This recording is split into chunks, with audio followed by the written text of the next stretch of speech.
क्या? ओहो, अच्छा परेशान मत होइए भैया, अब तो जो होना था हो गया, क्या कर सकते हैं। पर ऐसा कैसे हो सकता है रोशन? अभी तक तो सब कुछ ठीक था, बाबूजी की हालत अचानक ऐसी कैसे हो गई? तू बस आ जा। मेरा आना जरूरी है क्या भैया? नहीं मतलब आप जानते हो ना, मेरी किस्मत, जहां जाऊं वहां चीजें बिगड़ जाती हैं। मेरे बिना काम नहीं हो पाएगा क्या? मेरे आसपास में आप बैठे रहे तो पता चला बात और बिगड़ गई। अरे तू छोटा है, सबसे लाडला है बाबूजी का, तू यहाँ रहेगा तो बाबूजी को हिम्मत बंधी रहेगी। उस 2 दिन की हिम्मत का बाबूजी क्या करेंगे भैया? 80 के बाद आया चक्कर, चक्कर नहीं मौत का फरमान होता है। खैर आपको जो समझ में आता है आप कीजिए, हम तो आपकी कहीं सुन रहे हैं। फिलहाल आप वहां हैं, मैं यहाँ मीटिंग में हूँ। पैसे की जरूरत पड़े तो बोलिएगा, मैं भिजवा दूंगा। बाकी देखता हूँ फ्लाइट की टिकट्स हो जाए बस।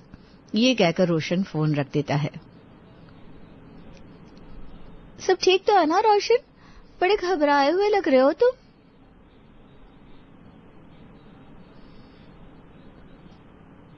वो बाबूजी की तबीयत। भैया नहीं रख पाए ना ख्याल, मुझे पता था। यहाँ वहां घूमकर अपनी बेटी के लिए रिश्ता देख सकते हैं, पर अपने घर पर बैठे अपने बाप का ध्यान नहीं रख सके वो। हर वक्त तुम्हें फोन करने से क्या होगा? यहाँ विदेश में बैठे तुम क्या कर लोगे? अच्छा अब अपना जी खराब मत करो रोशन। 22 साल पहले। चाय लाएगी बहू के बाहर से मंगवा लूं? जी तो करता है बोल दो बाहर से मंगवा लीजिए सासू मां, पर अगर ये कह दिया तो उन्हें चाय का एग्जैक्ट दाम पता चल जाएगा। फिर शाम को जो देवर जी चाय पीने की टपरी पर जाते हैं वो भी बंद हो जाएगा। इन 10 दिनों में क्या क्या देखना पड़ रहा है भाभी। मुझे शादी के पहले ये सब बताया नहीं गया था। This is wrong. मुझे पता होता कि यहाँ इस तरह रखा जाता है बहुओं को, सर पर पल्ला रखकर, तो मैं कभी यहाँ शादी होकर आती ही नहीं। अपनी ग्रेजुएशन छोड़ दी मैंने इस घर में आने के लिए। बहुत बड़ी गलती कर दी। मैं तो यहाँ 16 साल की उम्र में आ गई थी, तब तो ये भी नहीं पता था कि बाप भाई के अलावा मर्द से कोई तीसरा रिश्ता भी हो सकता है। पर यहाँ आकर सब करना पड़ रहा है। अब तो शादी हो गई है डेजी, अब पछताने से कोई फायदा नहीं है। और वैसे भी माँ बाबूजी पुराने ख्यालातों के हैं, कुछ किया नहीं जा सकता। ये पकड़ो चाय, माँ को जाकर दे दो। डेजी चाय लेकर अपनी सास के सामने जाती है। तो सुन लिया था तूने? सुन लिया था माँ जी, पर मैं भगवान को दिया दिखा रही थी। देख रही हो सुजाता, इसे कहते हैं संस्कार मास्टर जी की बेटी। गुणी तो आई। मैंने कहा था ऊंचे घर की लड़की को लाओगे तो संस्कार उसमें खुद ही रहेंगे। तभी कमरे से रोशन बाहर आता है। ठीक है डेजी, मैं ऑफिस के लिए निकलता हूँ। वैसे तो कहता है शादी के बाद लड़की की किस्मत खुल जाती है। भगवान करे तुम्हारे आने से मेरा प्रमोशन भी हो जाए। अरे बिल्कुल हो जाएगा बेटा। वैसे तेरा भाई विक्रम कहाँ है? उसे दुकान नहीं जाना क्या? सब्जी की थैली लिए दरवाजे से अंदर आता हुआ विक्रम कहता है। क्या दुकान जाऊंगा बाबूजी, कोई ना कोई झमेला लगा ही रहता है। मैंने लेडीज गारमेंट का काम शुरू किया तो सामने वाले ने लेडीज आइटम रखना शुरू कर दिया। अब मैंने सोचा कि बच्चों के कपड़े स्टॉक रख देता हूँ, शायद ग्राहक मेरी तरफ आए, तो उसने बच्चों का भी माल रख दिया। समझ में नहीं आ रहा क्या करूं।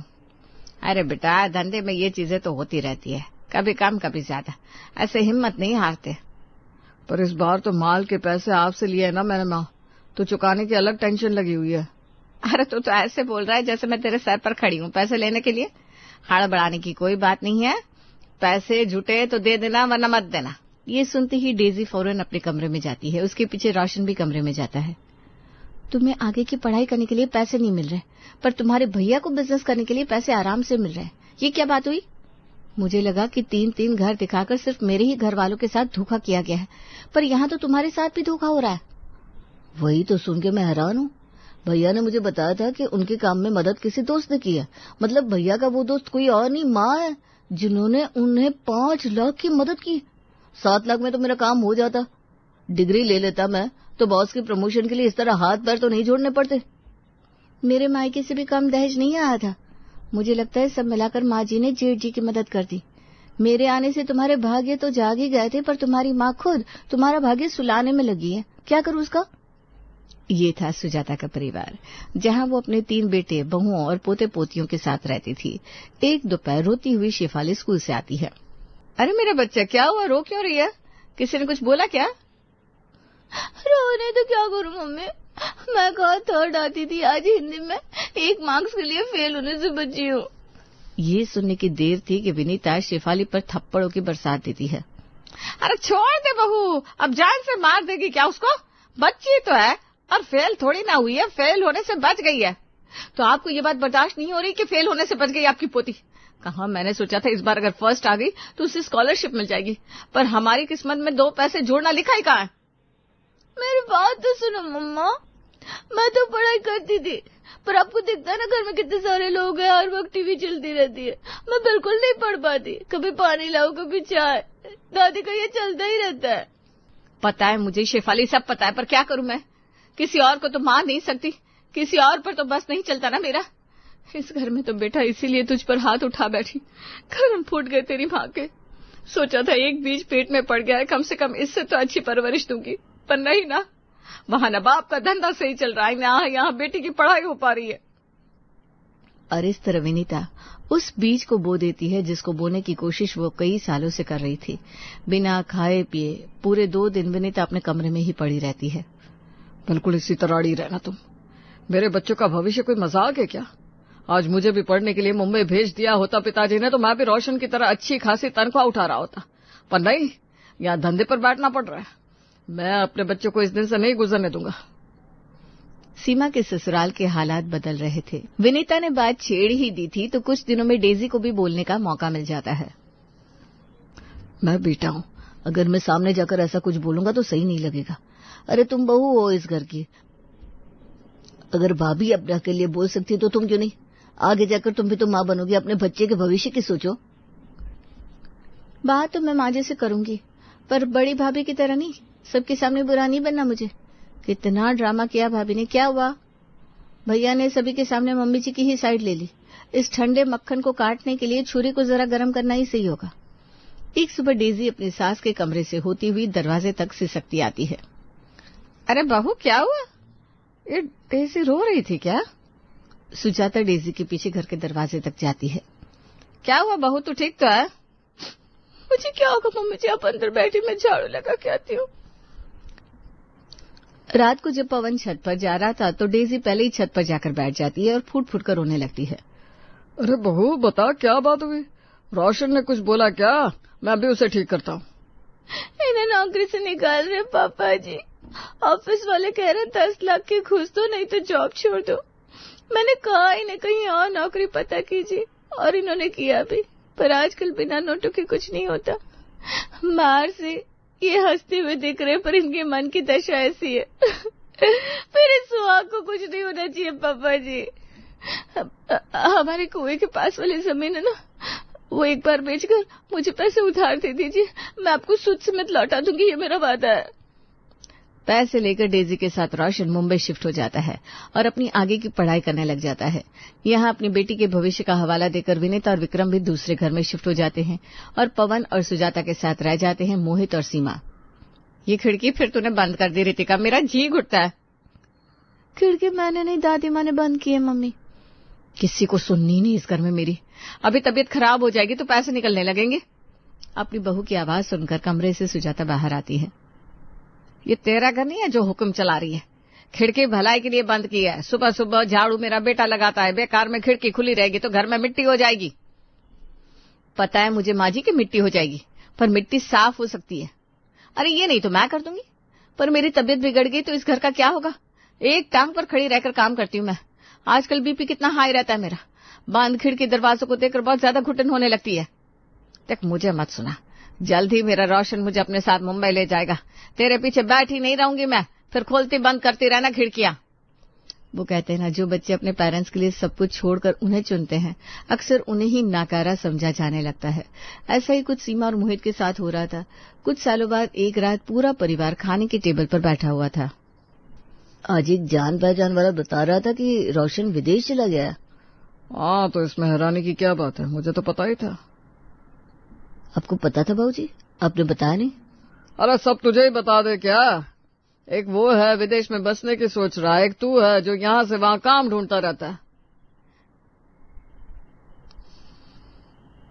सोच बड़ी रखनी पड़ती है जी। आज सुबह विक्रम का फोन आया था, शेफाली पूरी यूनिवर्सिटी में फर्स्ट आई है। एक वो है और एक रितिका है जिसे स्कूल पास होना भी मुश्किल लगता है। हमारे तीनों बेटों में सबसे पीछे मोहित ही रह गया। रितिका ये सब देख रही थी, समझ रही थी। एक रोज रितिका इसके बारे में अपनी ट्यूशन की सहेली रमा से बात करती है। गलती तेरे पापा की है, जो तुम्हारी और तुम्हारे भाई की ना सोचकर अपने पेरेंट्स की सोच रहा है। ये क्या बोल रही हो तुम? वो मेरे दादा दादी है। और तुम्हारे दादा दादी क्या तुम्हारे बारे में सोच रहे हैं? उन्हें तो तुम्हारे पेरेंट्स के लिए थैंकफुल होना चाहिए कि अपने बच्चों की ना सोचकर उन्होंने उनके साथ रहने की ठानी। ऐसा ही कुछ मेरी बुआ के साथ भी हुआ था। बुआ जी ने शादी नहीं की सिर्फ इसलिए कि कल को भाभीियों के आने के बाद अगर भाई बदल गए तो। और वैसा ही हुआ। मेरे पापा तो फौरन सेपरेट हो गए, मेरे अंकल भी, और बुआ रह गई दादा दादी जी के पास। पर पता वो क्या कहते हैं, शादी क्यों नहीं की? अरे शादी करके चली जाती, हमें किस चीज की कमी थी। दुनिया ना बहुत अजीब हो गई है बहन। जो सब कुछ छोड़ देते अपनों के लिए, उनके पास आखिर में ना अपनों का प्यार बचता है ना पैसे, और सपनों को तो वो खाक कर ही चुके होते हैं। पर ऐसी गलती बच्चे कर सकते हैं, पेरेंट्स थोड़ी ना। और दादा दादी जी तो कितने समझदार हैं। असलियत उनको दिख नहीं रही है क्या? वैसे मैंने भी नोटिस किया है, दादू कई लोगों के सामने बड़े पापा और चाचू की तारीफ करते हैं, पर पापा की कभी नहीं। और ऐसा नहीं कि पापा कुछ बड़ा नहीं कर सकते थे, उन्हें बस दादी को छोड़ना नहीं था। तुम सही कह रही हो यार। मेरे कजिन्स जो दूर शहर में बैठे हैं, वो मेरी दादी को बड़े प्यारे लगते हैं, पर हम नहीं। दिन बीत रहे थे, बच्चे बड़े हो रहे थे। मोहित अपनी बेटी रितिका के लिए रिश्ते देख रहा था, पर कोई अच्छे घर का लड़का राजी नहीं हो रहा था। कमी रितिका में नहीं थी। कोई अच्छा लड़का राजी नहीं हो रहा, सभी को दहेज चाहिए। आप फिक्र मत कीजिए, हमारी बेटी पढ़ी लिखी है, खुद ही कोई लड़का ढूंढ लेगी। आप पता नहीं किस वर्ल्ड में रहते हैं मम्मी। शेफाली दी की शादी कब हुई? जब वो पढ़ने के लिए बाहर गई। वहाँ बड़े कॉलेज में उन्हें जीजू मिल गए। हमारे शहर में तो आवारा लड़के ही बचे हैं जिन्हें लाइफ में कुछ करना था, उन सब ने तो शहर छोड़ दिया। अरे करने वाले तो अपने शहर में भी बहुत कुछ कर लेते हैं बेटा। रमा ठीक कहती थी, परिवार का सोचने वालों की कहीं कदर नहीं रहती। काउंसलिंग में जब गवर्नमेंट कॉलेज मिला था मुझे, तब आपकी तबीयत बिगड़ गई थी मम्मी, और आपकी सोचकर मैं बाहर नहीं गई। एडमिशन में देरी होने के कारण मुझे यहीं एडमिशन करवाना पड़ा, और आज इस कारण अच्छा लड़का नहीं मिल रहा मुझे, और आप मुझे ही सुना रही हैं। अगर अपने शहर में रहकर सब कुछ हो सकता है, तो फिर पापा को दादी जो कहती है वो सही कहती है। पापा भी आलस के कारण ही आज तक यहाँ होंगे। गुस्से में सीमा रितिका पर हाथ उठाने जाती है, पर मोहित उसका हाथ पकड़ लेता है। मैं तेरे साथ गलत नहीं होने दूंगा बेटा, आ मेरे साथ। मोहित के पास बैठकर रितिका बहुत रोती है। आज मोहित को अपनी बेटी में खुद का चेहरा दिख रहा था। मुझे अच्छा बनता देख तू एक अच्छी बेटी तो बन गई, पर शायद मैं एक अच्छा बाप नहीं बन पाया रितिका। ना कभी तेरे दादा दादी की डांट से तुझे बचाया, ना कभी तेरी सराहना की। पर बेटा मैं तुझमें सिर्फ बड़ों के लिए रिस्पेक्ट पैदा करना चाहता था। बहुत रिस्पेक्ट है मेरे मन में बड़ों के लिए पापा, पर मुझे ये समझ में आ गया है कि जो अपने परिवार को छोड़कर प्रैक्टिकली खुद पर ध्यान देता है, बाद में परिवार वाले उसी के हो जाते हैं। जो इस घर में सभी ने आपके साथ किया, वो मेरे साथ भी हो रहा है। कभी कभी आंखों के पास की चीजें हमें दिखाई नहीं देती बेटा। तुझे जो करना है कर, मैं तेरे साथ हूँ।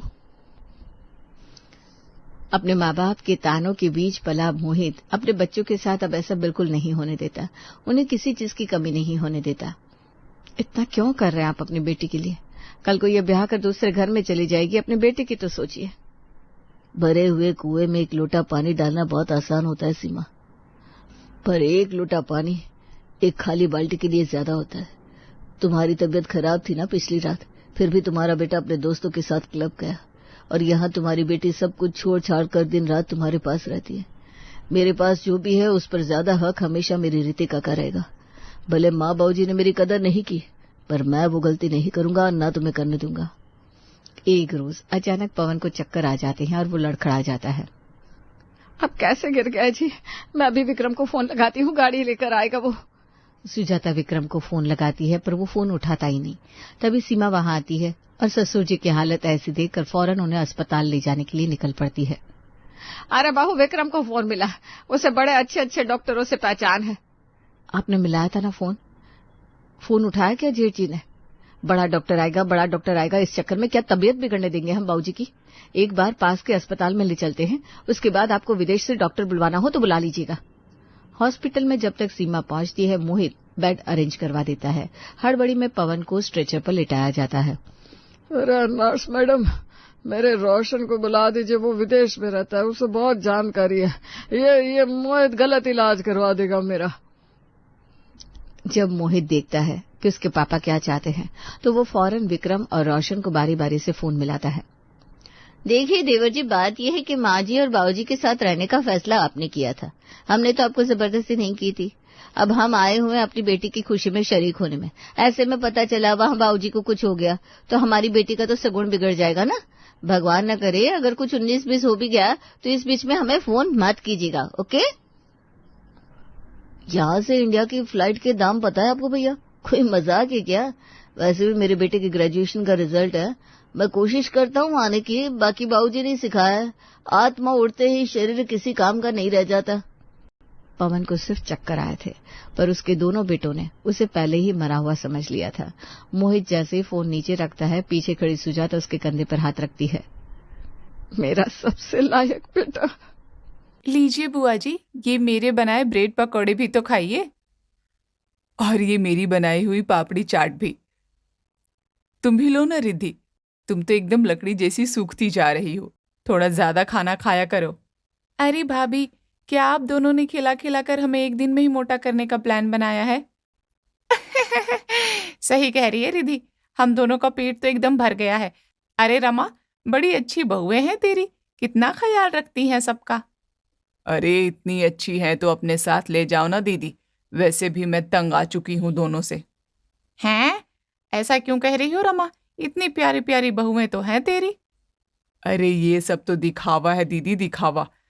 पता नहीं अभी पिछले 2 घंटों से अब तक ये दोनों एक दूसरे से लड़ी कैसे नहीं, वरना तो हर वक्त मेरे सर पर चढ़कर एक दूसरे से लड़ती रहती हैं। अच्छा अच्छा, ऐसा क्या?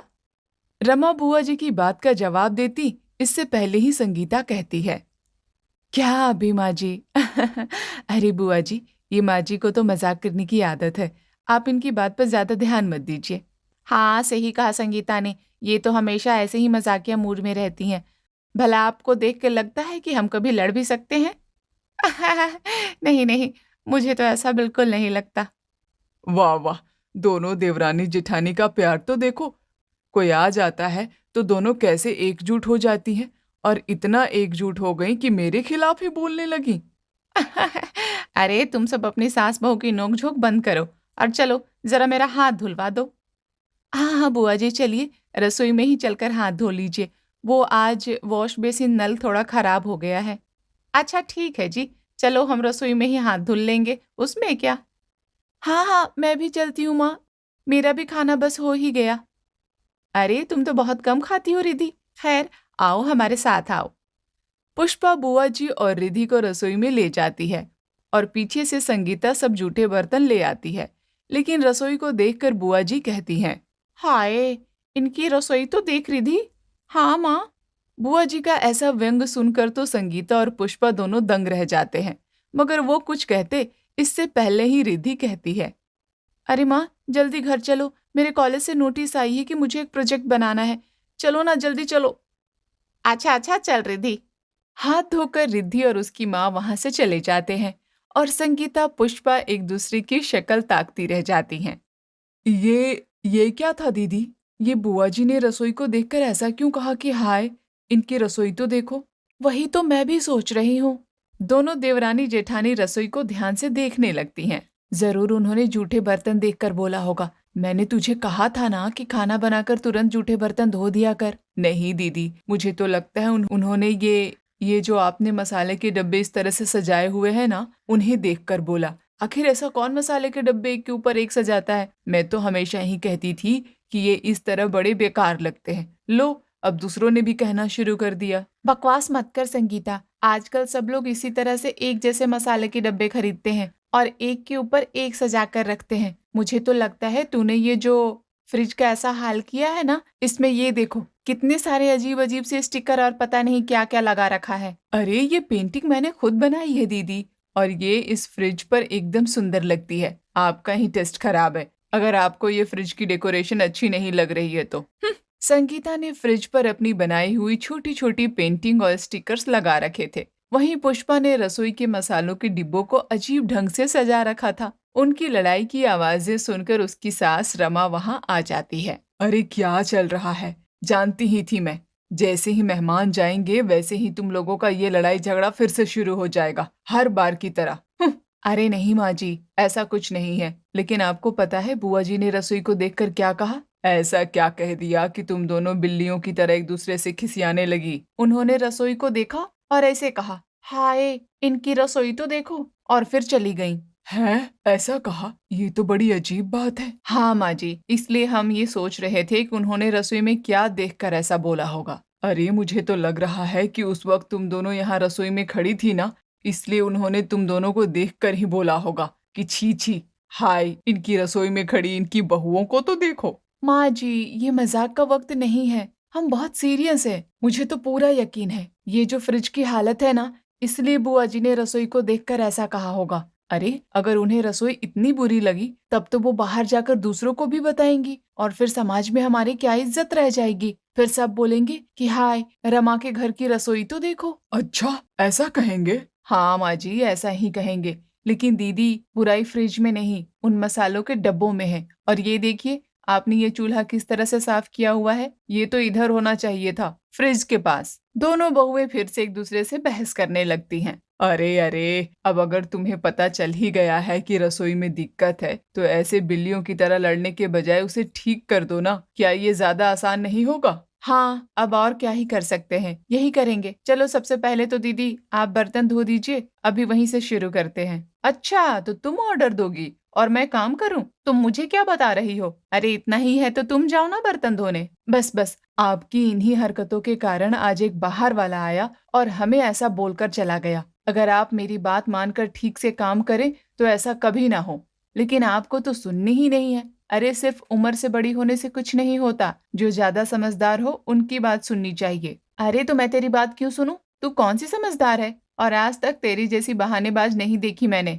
चल ठीक है, बर्तन मैं धुलती हूँ, लेकिन तुम जाओ और अभी के अभी सारे डब्बे हटाओ और उन्हें दूसरी तरीके से रखो। ठीक है, अभी करती हूँ। पुष्पा बर्तन धुलने लगती है और संगीता सारे डब्बे उठाकर इधर उधर कर देती है। ये देखिए ना दीदी, क्या ये अब ठीक लग रहे हैं? नहीं, अभी तो एकदम बेकार लग रहे हैं, इससे अच्छा तो पहले ही था। पुष्पा की बात सुनकर संगीता फिर से डब्बों को उल्टा सीधा करके अलग अलग तरीके से रख देती है और फिर पुष्पा से पूछती है, अच्छा अब कैसा लग रहा है? ओफो, अब तो पहले से भी गंदे लग रहे हैं। हाँ हाँ, अब तो मुझे लग रहा है कि आप ही मेरे काम में जानबूझ के नुक्स निकाल रही हैं दीदी। अब जरा अपने बर्तनों को देखिए, उन्हें ठीक से धोइए, उसमें साबुन लगा रह जा रहा है। दोनों बहुएं एक एक करके रसोई का हुलिया बदलने में लग जाती हैं। यार ये सब्जियां ना यहाँ एकदम बिखरी सी हैं, इन्हें धोकर फ्रिज में रख देना चाहिए। बल्कि मैं तो कहती हूँ अगर इन्हें काट कर फ्रिज में रख दे, फिर अगर अगली बार कोई मेहमान आया और उसने फ्रिज खोल कर देखा तो सोचेगा कि वाह कितने अच्छे से सब्जियां काट रखी हैं। अरे हाँ, ये तो बहुत सही बात कह रही हैं आप दीदी, अब आपका दिमाग ठीक चल रहा है, ऐसे ही और अच्छी अच्छी चीजें सोचिए।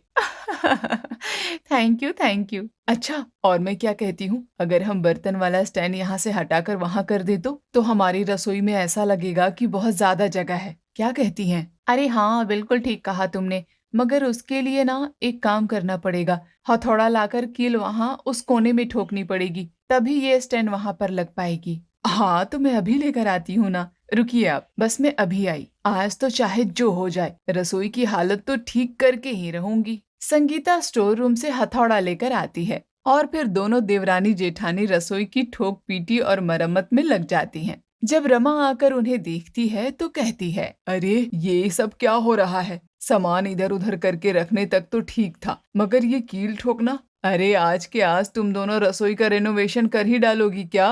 और क्या मम्मी जी, अब बात हमारे ईगो पर आ गई है, हम रसोई की हालत को आज के आज सुधारेंगे, फिर चाहे उसके लिए हमें आधी रात तक ही क्यों ना जगना पड़े। अरे तो फिर रात के खाने का क्या होगा? वो हमें नहीं पता, आप ऐसा करिए, मनीष जी को फोन करके कह दीजिए कि वो खाना बाहर से पैक करवा कर ले आएंगे। वाह, ये बुआ जी ने तो अच्छा खासा लंबा खर्चा बिठा दिया, बेवजह ही उन्होंने तुमसे वो बात कही, अब उनके चक्कर में हमें बाहर से खाना मंगवाना पड़ेगा। रमा बड़बड़ाकर वहां से चली जाती है और थोड़ी देर बाद हरीश और मनीष भी बाहर से खाना पैक कराकर घर आ जाते हैं।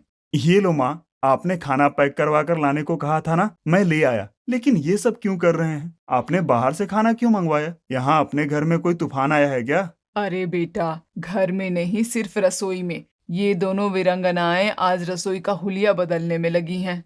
हैं? अरे मगर क्यों? और वो भी इस वक्त? ऐसी भी क्या जल्दी थी कि पहले खाना भी नहीं बनाया और ये सब करने में लग गई?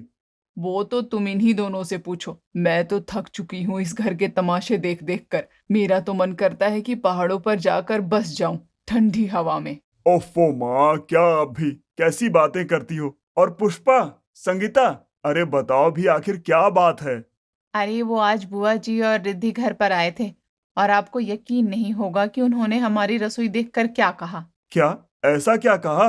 बताओ। उन्होंने कहा, मैं बताती हूँ जेठ जी। उन्होंने कहा कि हाय, इनकी रसोई तो देखो। सोचिए। हाँ तो इसमें कौन सी बात हो गई? लो जी, अरे बात कैसे नहीं हुई, इतनी बड़ी बात हो गई ये। कोई आकर हमारे ही घर में हमारी ही रसोई को बुरा कहकर जाता है भला। अरे तो उनको अलग तरह की रसोई पसंद होगी, इसलिए उन्होंने कह दिया। अब इसमें अपने घर में तूफान लाने की भला क्या जरूरत थी?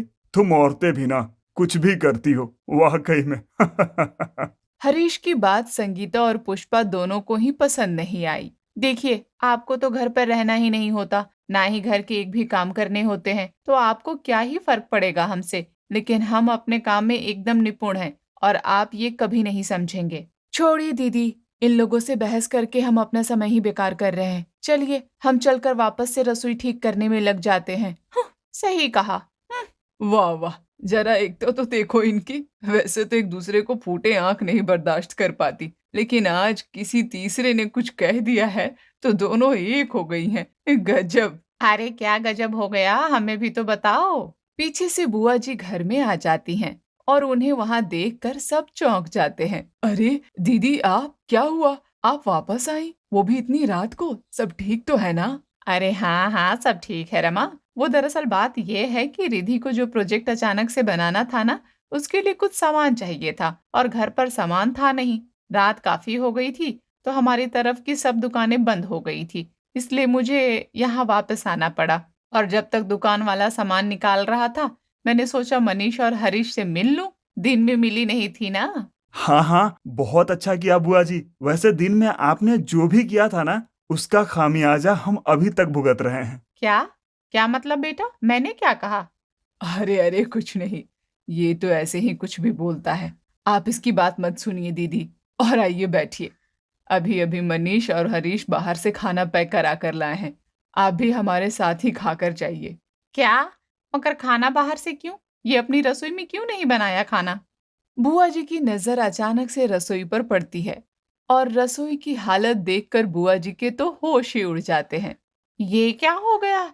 बाप रे बाप! ये कुछ भी नहीं दीदी, वो आपने शाम को इन दोनों से कह दिया था ना कि हाय, इनकी रसोई तो देखो, इसलिए तब से ये रसोई को ठीक करने में लगी हुई है। हाँ, और अभी तक खाना भी नहीं बनाया है। बनाना तो छोड़ो, रसोई की हालत देखकर तो ऐसा लग रहा है कि जो खाना बाहर से आया है उसे भी पैकेट में ही खाना पड़ेगा। अरे रे रे रे, ये क्या किया तुम दोनों ने? अरे तुमसे ये किसने कहा कि तुम्हारी रसोई खराब है? अरे उल्टा मैं तो तुम्हारी रसोई की तारीफ कर रही थी। बुआ जी की बात सुनकर सभी के होश उड़ जाते हैं। ये आप क्या कह रही हैं बुआ जी? आपने तारीफ कहाँ की? आपने ही तो कहा था ना, हाय इनकी रसोई तो देखो। हाँ, कहा तो मैंने यही था, लेकिन ऐसे नहीं जैसे तू कह रही है। मैंने तो खुशी से चौंकते हुए कहा था, हाय इनकी रसोई तो देखो कितनी अच्छी है। हर एक चीज कैसे जगह पर रखी हुई थी, मसालों के डब्बे कितने अच्छे से सजे हुए थे, सब्जियां एकदम ताजी धुली हुई हैं और फ्रिज पे कैसे प्यारे प्यारे स्टिकर्स लगे हुए हैं। कितनी साफ सुथरी रसोई है। वाह वाह, ऐसा कहा था मैंने और तुम लोगों ने क्या समझ लिया? हे राम, ये कैसी गलत फहमी हो गई, और इस जरा सी बात के चक्कर में इन दोनों ने सारा घर और सारी रसोई को सर पर उठा लिया है। अरे हद होती है ना। एक बार बुआ जी से कंफर्म तो करना चाहिए था कि वो कहीं तारीफ तो नहीं कर रही थी। क्या तुम दोनों भी? ओफो, इस सब चक्कर में कितनी अच्छे से रसोई सजी हुई थी, सारी की सारी गड़बड़ हो गई। दीदी आप तो कुछ बोलिए ही मत, क्योंकि ये सब आप ही के कारण हुआ है। सारी गलती आपकी ही है। हैं? क्या कहा? मेरे कारण? अरे मैंने क्या किया भला? ये सब गलतफहमी तो बुआ जी की वजह से हुई है ना? नहीं, जब बुआ जी ने वैसा कहा तो उनकी बात सुनकर आपने ही सबसे पहले कहा था ना कि बुआ जी ने गंदे बर्तन देखकर रसोई को बुरा कहा होगा। अगर आप ऐसा कहती ही ना तो ये सब नहीं होता। वाह वाह वाह वाह, क्या लॉजिक निकाला है तूने संगीता। तो इन सब का मतलब ये हुआ कि तू एकदम मासूम है ना? तूने कुछ नहीं कहा। हाँ और क्या, अरे क्या हाँ, तूने भी तो मेरी हाँ में बराबर हाँ मिलाई थी और फिर ये भी कहा था कि मसाले के डब्बे अच्छे से नहीं रखे, ये वो। दोनों बहुओं को बहस करते देखकर रमा कहती है, लो अब नई कहानी शुरू। अरे अब ये सब बंद करो और जरा साफ सफाई करके रसोई को एकदम ठीक करो पहले जैसा। हैं? अरे अब हम कुछ नहीं कर पाएंगे माँ जी। हाँ, बहुत थकान हो रही है, कमरे की तो हालत खराब है, अब कुछ नहीं हो पाएगा, अब सब सुबह ही होगा, अब तो हम खाना खाकर बस सो ही जाएंगे। ये सब सुनकर तो रमा को बड़ा गुस्सा आता है, लेकिन बुआ जी जोर से हंसती हैं।